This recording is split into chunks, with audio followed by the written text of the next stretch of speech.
होली मनाने के पीछे सबसे ज्यादा प्रचलित कहानी है। यह त्योहार हिरण्यकश्यप की बहन होलिका के मारे जाने की स्मृति में मनाया जाता है। बुराई पर अच्छाई की जीत होलिका दहन के बाद होली मनाए जाने के पीछे कई सांस्कृतिक, पौराणिक और ऐतिहासिक कारण भी हैं। हिरण्यकश्यप के मरने से पहले ही होलिका के रूप में बुराई जल गई और अच्छाई के रूप में भगवान विष्णु के परम भक्त प्रहलाद बच गए। उसी की खुशी में लोगों ने होली जलाकर खुशी मनाना शुरू कर दिया और भगवान विष्णु की भक्ति बढ़ गई प्रहलाद की बचने से, और लोगों ने रंग गुलाल लगाकर एक दूसरे को शुभकामनाएं दी और पकवान बनाए। भगवान विष्णु के भक्त प्रहलाद के बच जाने की खुशी में तभी से अभी तक होली मनाई जाती है। इसको लेकर कई पौराणिक कहानियां हैं, कई ऐसे ऐतिहासिक तथ्य हैं जो अच्छाई को बनाते हैं।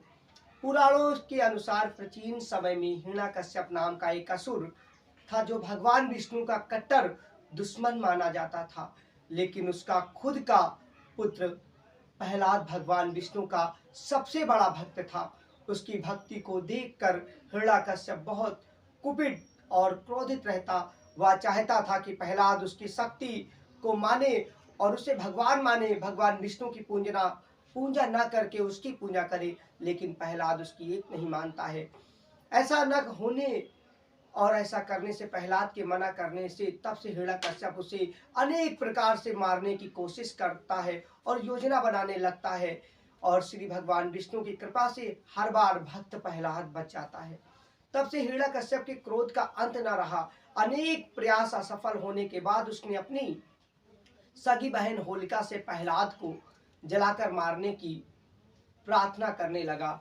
उसकी बहन होलिका को वरदान था कि वह अग्नि में नहीं जलेंगी, यानी उसे अग्नि नहीं जला सकती है। अतः उसने अपनी बहन को मना लिया और वह प्रहलाद को गोद में लेकर अग्नि में लकड़ियों के बीच में बैठ गई।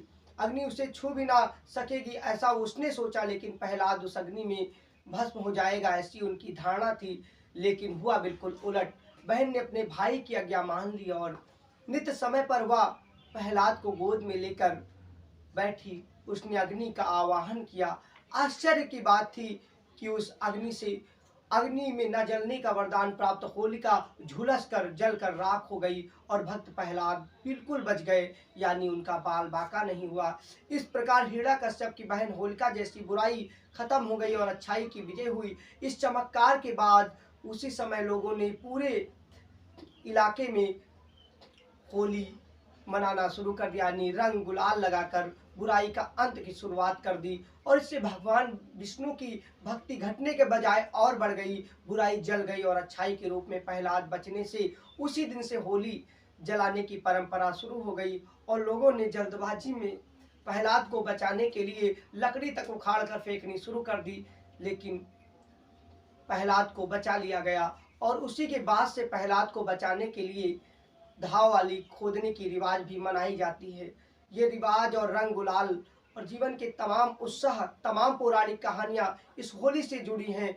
सभी अपने आपस के लोगों से मिलने और नाना प्रकार के पकवानों को बनाकर आपस में प्रेम का इजहार करते हैं और बुराइयों को जलाते हुए उसी तरीके से अच्छाई बनाते हैं जिस तरीके से प्रहलाद के जमाने में हिरण्यकश्यप के शासन के बावजूद ब्रज के साथ हर जगह पर होली हुई। उसके बाद तमाम कहानियां भगवान श्री कृष्ण से जुड़ी हैं, पूरी दुनिया में प्रसिद्ध हैं। राजस्थान की उदयपुर की हो या फिर देश के अलग अलग हिस्सों की होलियों की कहानी, समय समय के साथ विभिन्न प्रकार की पौराणिक कहानियां और ऐतिहासिक कहानियों को अपने आप में समेटने वाली होली आज भी मनाई जाती है।